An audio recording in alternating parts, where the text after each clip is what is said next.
Hello, नमस्ते sir. नमस्ते राहुल, कैसे हैं आप? सर मैं बहुत बढ़िया हूँ, आप कैसे हैं? मैं भी बिल्कुल ठीक हूँ। सर अच्छे दिन वापस आ गए ऐसा लग रहा है। हाँ, शुरुआत हुई है लगता है शायद, जी क्योंकि सर। आज पठान का जो ट्रेलर लॉन्च हुआ है, उससे इंडस्ट्री के भीतर और बाहर फिर गर्मी देखी जा रही है। फिर जी सर। लोगों की जुबान पर अभी जो कहते थे ना कि बॉलीवुड खत्म हो गया है, बॉलीवुड फिनिश्ड हो गया है, बॉलीवुड को ओवरटेक कर लिया है साउथ ने। तो ये सब जो बातें हो रही थी वो आज के दिन शायद उसका फुल स्टॉप लग गया है, क्योंकि जी सभी की जुबान पे, जैसा कि मैंने कहा, पठान का जिक्र है। जी जी डेफिनेटली। सर ट्रेलर को देखकर एक नजर में क्या मन था आपका? देखिए, ट्रेलर जो होता है वो फर्स्ट इम्प्रेशन होता है। फिल्म आप बाद में देखते हैं, और 1970s हो या 80s हो, उस वक्त जब एक्टर्स प्रमोशन पे नहीं आते थे या ऐसा कोई स्ट्रेटेजी नहीं होती थी, तो उस वक्त ट्रेलर्स बात किया करते थे। उस वक्त ट्रेलर्स अपना इंप्रेशन छोड़ते थे और दर्शक उसी इंप्रेशन पर अपनी राय बनाते थे कि हमें फिल्म देखनी है कि नहीं देखनी है। ठीक उसी तरह आज भी वही इम्पैक्ट तो है ही, कि भाई जो ट्रेलर होता है उसका जो फाइनल इम्पैक्ट होता है वो क्या है। क्या ट्रेलर देखकर लोग, दर्शक, उम्मीद बनाते हैं कि भाई हमें फिल्म देखनी है, या इसे स्किप करना है, या ओटीटी पे देख लेंगे। तो ये एक अहम सवाल है, और पठान के ट्रेलर पे बहुत कुछ निर्भर था, क्योंकि ये एक बहुचर्चित फिल्म है, ये बहुत महंगी फिल्म है, बहुत बड़ी फिल्म है, और इसमें नामचीन सितारे हैं। तो जब ये पहला ट्रेलर आज आया है, जिसका बेसब्री से इंतजार था, इसकी जो शुरुआत हुई है, जो ट्रेलर ने जो इम्पैक्ट छोड़ा है वो लाजवाब है। मैं कहूंगा it's a fantastic trailer. Right right. Sir John Abraham की बात कर लेते हैं, क्योंकि कहीं ना कहीं वो इस कड़ी की शुरुआत कर रहे हैं, एक नेगेटिव तरीके से कर रहे हैं। तो ऐसा नहीं लगा सर देख के कि वो ढूंढ के और वो जो रेस टू का जो उनका बैड बॉय वाली इमेज थी वो फिर से वापस आ गई है? देखिए, एक एक्टर कई बार नेगेटिव रोल्स में पा सकते हैं।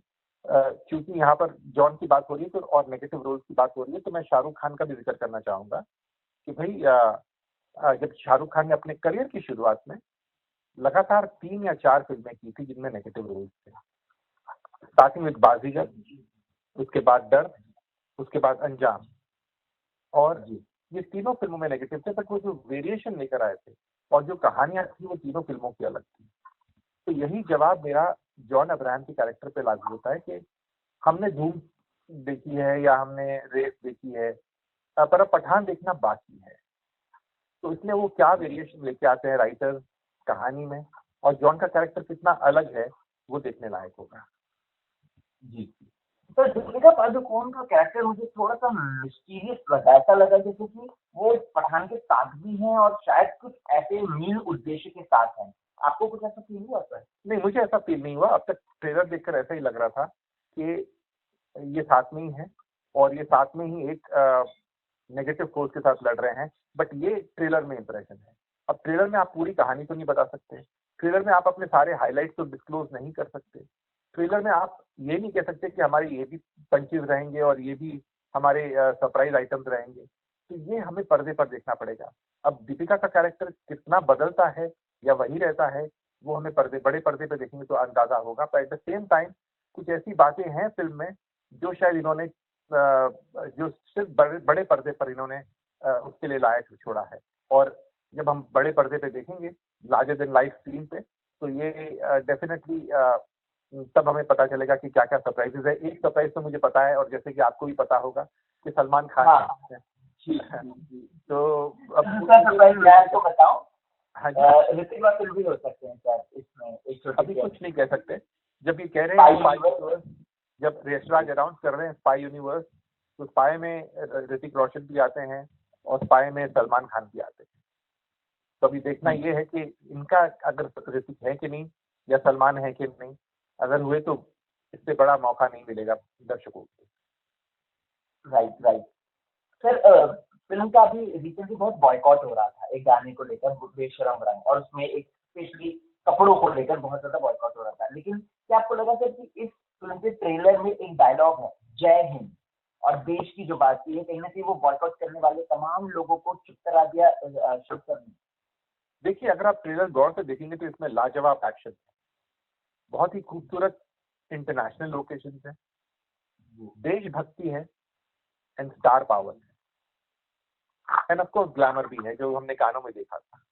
तो ये जो कॉम्बिनेशन है ये बहुत रेयर होता है, और जब नामचीन सितारे आते हैं इस फिल्म में और बहुत ही बड़ा प्रोडक्शन हाउस से बैक करता है, तो उम्मीदें 2 गुना 3 गुना नहीं बल्कि 100 गुना बढ़ जाती है।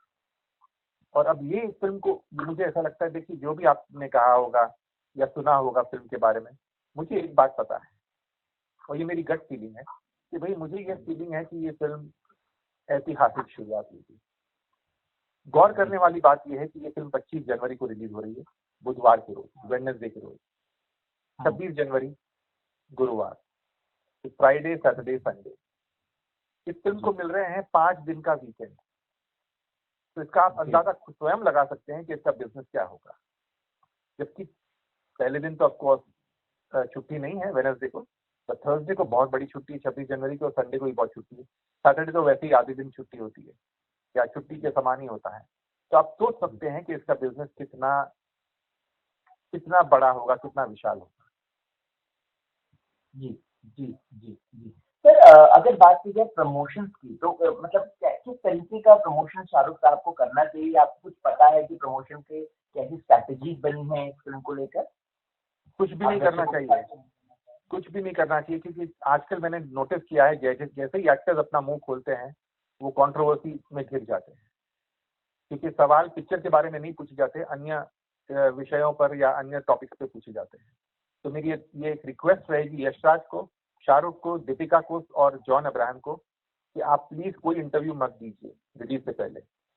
जो आप सोशल मीडिया पे प्रमोट कर सकते हैं अपने फिल्म के ट्रेलर, सॉन्ग या मिनी डायलॉग सीन, इसको जो प्रमोट कर सकते हैं या एक्शन सीन, को वही करिए। Let your film speak for itself.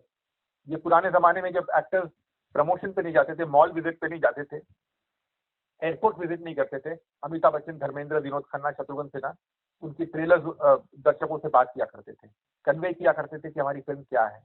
मुझे याद है जब मैंने बचपन में जब मैं बड़ा हो रहा था, तब मैंने अमर अकबर एंथनी, डॉन, शोले, कस्मे वादे, इतनी फिल्मों के ट्रेलर देखे थे, और ऑडियंस बेसब्री से इंतजार करती थी इन फिल्मों का। मुकद्दर का सिकंदर, मतलब अनगिनत फिल्में, तो ट्रेलर से उसको बार बार देखा जाता था, और फिल्मों का वही एक माध्यम होता था दर्शकों को अपनी ओर आकर्षित करने का, और वही माध्यम इस्तेमाल करना चाहिए। तो मैं रिक्वेस्ट करूंगा यशराज को, यशराज, शाहरुख खान, दीपिका, जॉन को कोई इंटरव्यू ना दे, क्योंकि ये जो अधिकतम लोग फिल्मों के बारे में बात नहीं करते हैं, वो अन्य विषय पर बात कर देते हैं, और वहां पर कंट्रोवर्सी शुरू हो जाती है। Right right right right sir, film का थोड़ा सा टेक्निकल एस्पेक्ट भी मैं आपसे जानना चाहूंगा कि वो आपको कैसा लगा, specially background music. Sir, background music के बारे में क्या कहना है आपको? सब कुछ लाजवाब लगा है। अभी फिल्म पर निर्भर है वो कितना डिलीवर करती है, फिल्म के कंटेंट पे डिलीवर कर, फिल्म के कंटेंट को डिलीवर करना बहुत जरूरी है, क्योंकि जब का आपका फिल्म का कंटेंट स्ट्रांग रहेगा, तो ये 5 दिन की छुट्टियां भी कहते हैं ना कि एकदम एक बोनस हो जाएगा। पर अगर आपका फिल्म का कंटेंट वीक रहा, तो 5 दिन का वीकेंड हो या 7 दिन का वीकेंड हो, कोई मायने नहीं रखता। जी जी जी जी जी सर, ठीक है। Thank you so much sir, thank you so much for your, thank you very much Rahul, thank you very much.